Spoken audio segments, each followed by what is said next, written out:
Assalamualaikum warahmatullahi wabarakatuh. Good morning, kids. How are you today?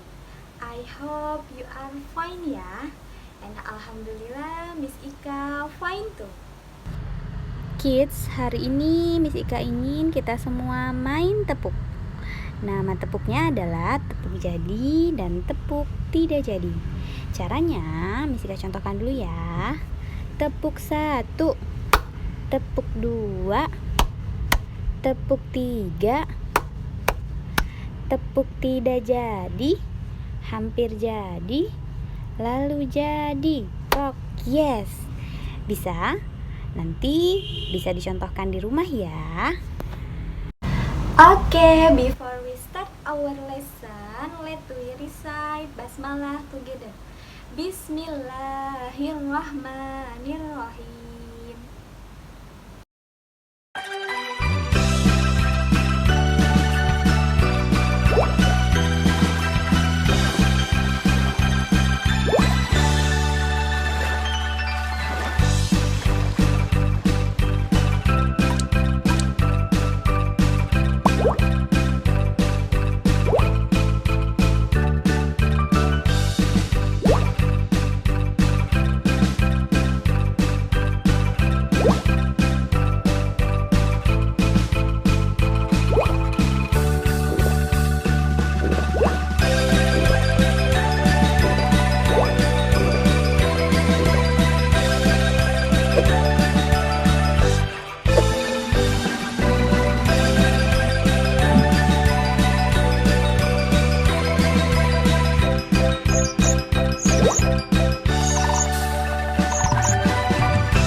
Kids, setelah kita menonton video tadi, kita bisa mengetahui bahwa banyak sekali manfaat air untuk kebutuhan sehari-hari.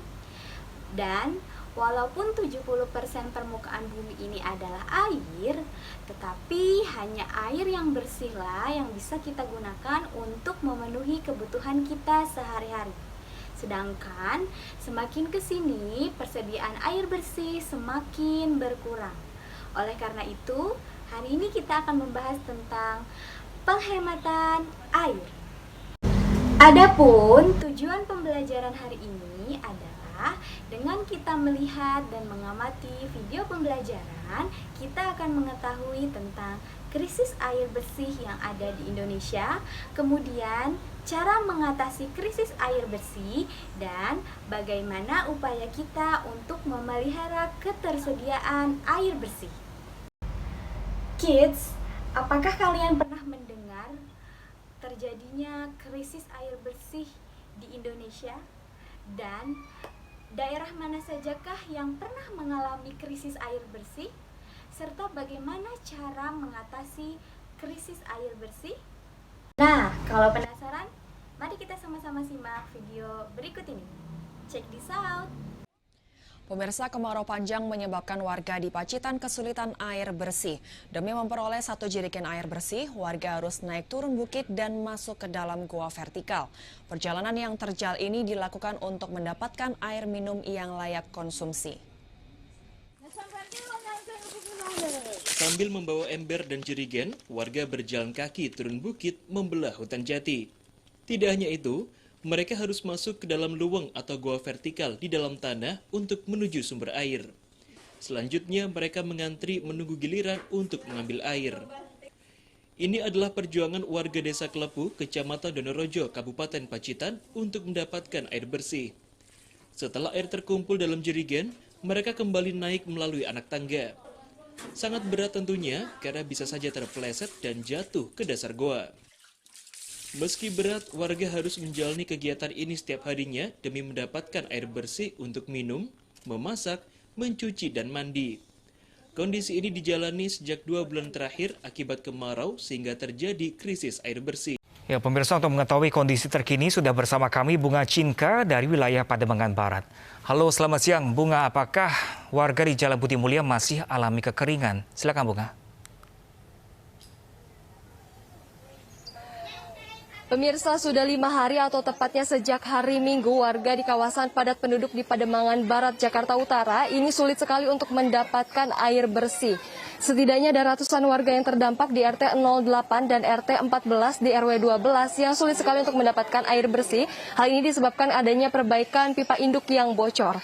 Dan memang tadi kami sudah melihat sendiri di MCK umum di RT 14 ini memang kondisi airnya masih sangat kecil. Lalu juga masih terlihat ketika saya tadahkan airnya di telapak tangan saya masih keruh dan juga berbau amis. Dan inilah yang harus dihadapi oleh warga ini selama 5 hari terakhir, dan memang air ini tidak layak untuk digunakan atau bahkan dikonsumsi untuk warga.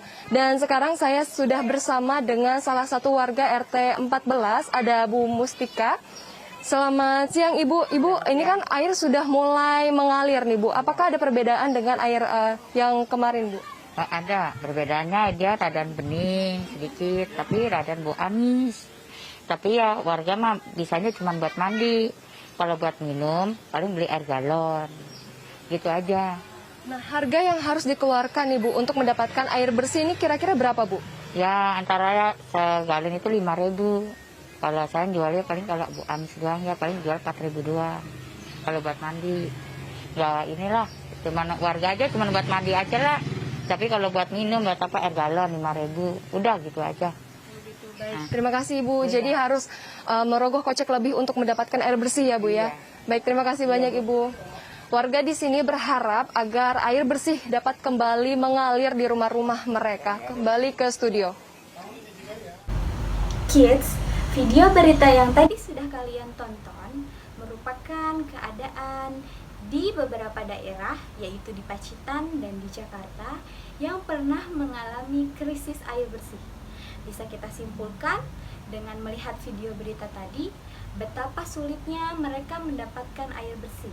Sampai harus berjalan berkilo-kilometer, kemudian menelusuri gua, kemudian juga sampai harus membeli air bersih untuk memenuhi kebutuhan sehari-hari. Terjadinya krisis air bersih di beberapa daerah disebabkan oleh beberapa hal. Bisa jadi karena kemarau panjang yang dialami oleh daerah tersebut, atau adanya kebocoran dari pipa air atau kerusakan dari pipa air, juga bisa karena padatnya penduduk dan semakin berkurangnya ketersediaan air bersih di suatu daerah. Ketika suatu daerah mengalami kekurangan air bersih, maka akan ada beberapa akibat yang dialami, yaitu yang pertama, kebutuhan manusia akan air bersih tidak tercukupi. Nah, di sini kita bisa lihat ya, banyak warga yang mengantri hanya untuk air bersih sampai harus berjalan berkilo-kilometer. Selanjutnya, hasil panen berkurang. Tentu saja, jika di suatu daerah mengalami krisis air bersih, maka akan berpengaruh pada sektor pertanian. Tidak ada air yang bisa membantu pertumbuhan pertanian. Selanjutnya, banyaknya hewan yang mati karena misalnya kekurangan air bersih untuk minum, seperti itu, hingga hewan-hewan tersebut bisa mati. Oleh karena itu, ada upaya-upaya yang bisa kita lakukan untuk mengurangi krisis air bersih. Yang pertama adalah menghemat penggunaan air. Kita bisa menghemat penggunaan air dengan cara mematikan keran ketika sudah selesai digunakan atau ketika bak mandi sudah penuh. Kemudian kita bisa membuat lubang resapan yang berguna untuk menampung air hujan supaya air bisa terserap ke dalam tanah atau yang biasa dikenal dengan biopori. Teman-teman, apakah kalian tahu apa itu biopori? Nah, kalau ingin tahu, silahkan simak video berikut ini ya. Tahukah kamu apa itu biopori? Biopori adalah lorong atau rongga di tanah yang dibentuk oleh flora atau fauna di dalam tanah. Lubang-lubang yang terbentuk akan terisi udara dan menjadi tempat berlalunya air di dalam tanah. tanah yang sehat adalah tanah yang banyak mengandung biopori. Sedangkan lubang resapan biopori adalah lubang yang dibuat manusia untuk membentuk biopori di dalam tanah. Sampah organik yang ada di dalam lubang resapan biopori akan memancing binatang seperti semut, cacing, atau fauna lainnya untuk masuk dan membuat terowongan-terowongan biopori dalam tanah. Sehingga ketika hujan, air pun cepat meresap. Di dalam lubang resapan biopori, fauna yang ada di dalam tanah tersebut akan mengubah sampah organik yang ada di dalam lubang menjadi kompos. Seperti yang banyak kita ketahui, lubang resapan biopori memiliki banyak manfaat. Contohnya adalah dapat menyerap air hujan dan mencegah banjir. Dengan biopori, tanah pun menjadi lebih subur. Dan juga dapat dipanen menjadi pupuk kompos. Selain itu, dapat mendaur ulang sampah organik dan mengatasi permasalahan sampah organik dari sumbernya, sehingga membuat keseimbangan alam terjaga, karena sampah organik yang sering menimbulkan bau tidak sedap pun dapat tertangani. Kemudian, air hujan yang terserap ke dalam lubang resapan biopori dapat menambah jumlah cadangan air tanah. Setelah itu, kita bisa menanam pohon supaya akar pohon dapat menahan air di dalam tanah. Nah, kids, sepertinya air sangat penting ya bagi kehidupan kita semua. Bahkan, air ini terkenal sebagai sumber kehidupan bagi manusia. Bahkan, setiap tanggal 22 Maret merupakan Hari Air Sedunia. Dan banyak sekali masyarakat yang ikut serta untuk memperingatinya.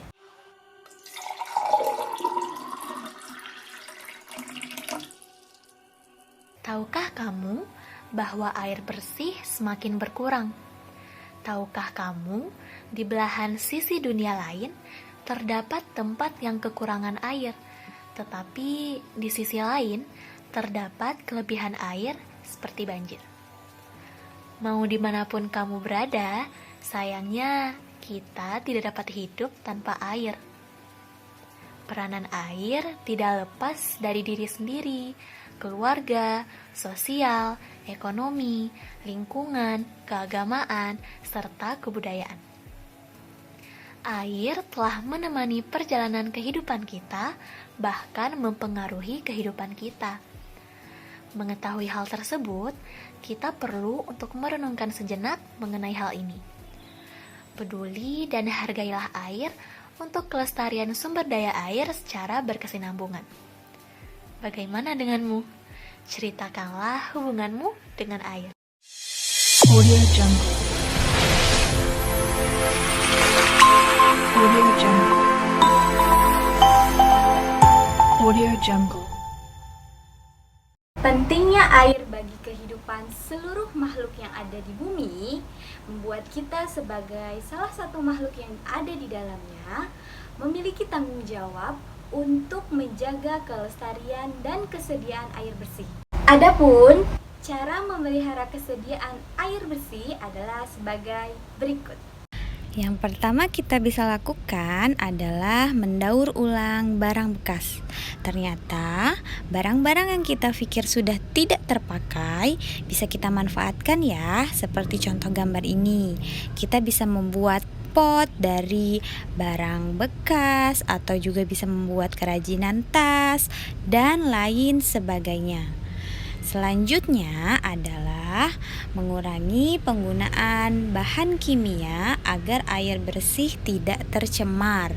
Sabun-sabun atau deterjen-deterjen yang kita biasa gunakan biasanya akan menimbulkan busa. Nah, jika kita pakai secara berlebihan, kemudian air busa itu akan mengalir ke sungai, maka sungai bisa tercemar karena dia mengandung bahan kimia. Selanjutnya adalah tidak membuang sampah sembarangan agar tidak terjadi bencana banjir dan pencemaran air sungai. Jadi kita tidak boleh membuang sampah sembarangan, baik itu di tempat-tempat yang tidak diperbolehkan membuang sampah maupun di sungai karena itu bisa mengakibatkan pencemaran air sungai. Selanjutnya adalah melakukan reboisasi hutan atau penanaman hutan kembali agar akar pohon yang kita tanam dapat menahan air di dalam tanah dan tidak menebang pohon secara sembarangan. Karena ketika kita menebang pohon secara sembarangan, maka akar-akar pohon pun sudah tidak bisa lagi menahan air di dalam tanah. Oleh karena itu bisa menyebabkan persediaan air tanah itu habis. Nah, yang terakhir adalah kita harus bijak dalam menggunakan air sumur. Nah kids, bagaimana?